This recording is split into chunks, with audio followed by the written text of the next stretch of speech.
নমস্কার, আমরা দেখছেন জামালপুর নিউজ। এই মুহূর্তে চাঞ্চল্যকর খবরের দিকে চোখ রাখবো। ফের আবারও পূর্ব বর্ধমান জেলার জামালপুরের চকদিঘি গ্রাম পঞ্চায়েতের 100 দিনের কাজের দাবি নিয়ে প্রধানের কাছে বামেদের ডেপুটেশন। চলুন দেখে নিয়ে যাক কি বলছেন ওনারা, কি চাইছেন শুনবো।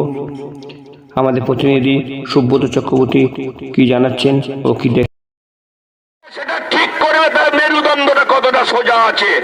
আমরা এলাকার মানুষের কাছে আবেদন জানাবো, আজকে বেকার ছেলেরা চাকরির জন্য হন্যে হয়ে ঘুরে বেড়াচ্ছে।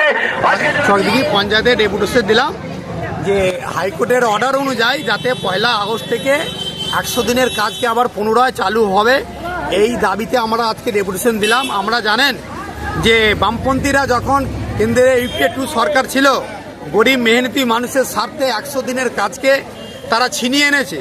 সেই সময় তারা চাইলে ভালো ভালো মন্ত্রিত্ব পদ দিতে পারত, লালবাতি গাড়ি চেপে ঘুরে বেড়াতো।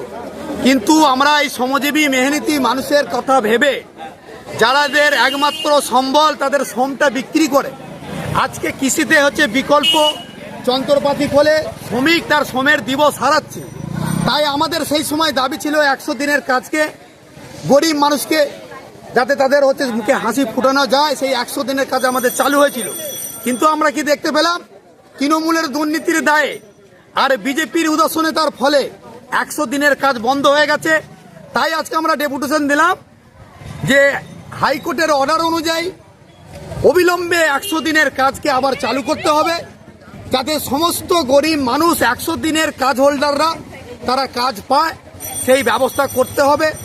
আমাদের এই পঞ্চায়েতে যে বিরোধী আমাদের 8 জন সদস্য আছে, এই 8 জন সদস্যদের স্বাধীনভাবে কাজ করার অধিকার দিতে হবে।